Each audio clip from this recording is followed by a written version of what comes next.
கிறிஸ்துக்கு அன்பான தேவ பிள்ளைகளே, மீண்டும் இந்த நாளிலும் கூட இந்த காலைக்கு நிகழ்ச்சியில் வாயிலாக உங்களோடு கூட இயேசுவின் இனிதான நாமத்துல இணைவதில் மிகுந்த மகிழ்ச்சி அடைகின்றேன்.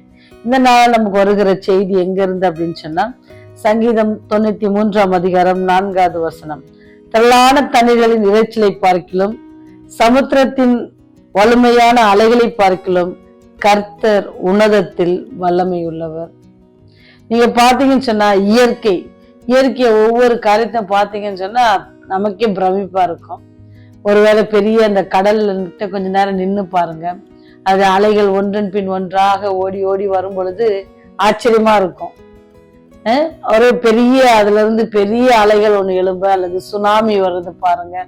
இதெல்லாம் நீங்க பாத்தீங்க அப்படின்னு சொன்னா, இதெல்லாம் என்னன்னா ஆண்டுடைய கரத்தின் கிரியைகள், அவருடைய கட்டுப்பாட்டுல இருக்கிற ஒரு காரியங்கள். அதுக்கு இவ்வளவு ஒரு வல்லமையா இருக்கிறது. அது கடலை மாத்திரல, நீங்க நினைச்சு பாருங்க, வெயில் காலம் இன்னைக்கெல்லாம் பாத்தீங்கன்னா வெயில் ரொம்ப அதிகமாக இருந்துச்சு.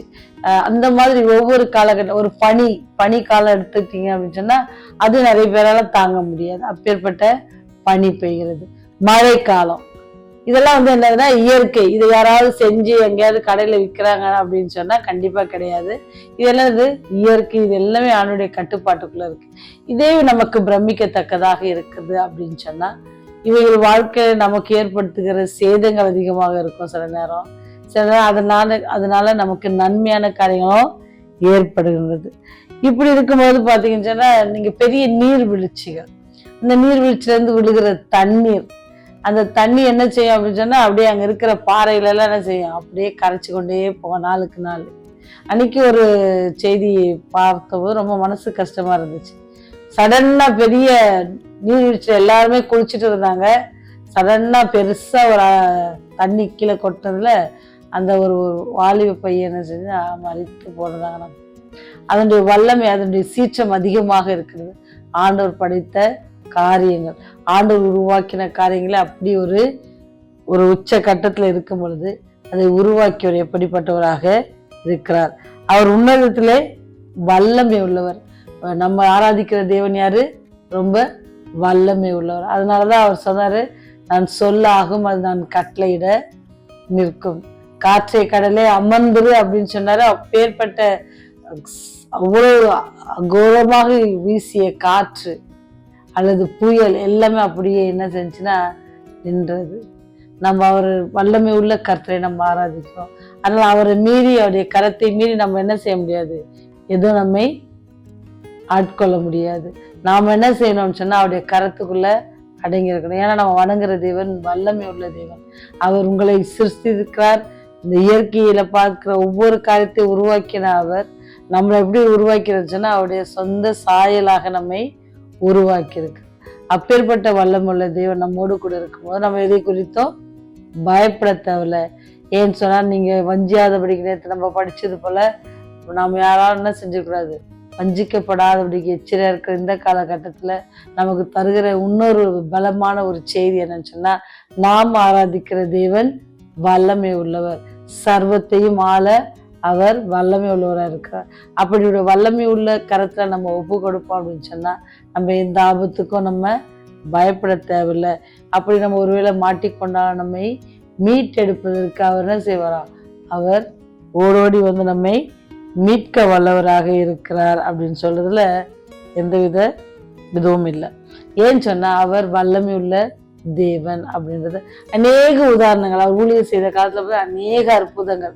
அந்த ஒவ்வொரு அற்புதத்தையும் பார்த்தோம் அப்படின்னு சொன்னா அவர் வல்லமை உள்ளவர் அப்படின்னு சொல்ல முடியும். ஏன்னு சொன்னா, மரித்தவர்களை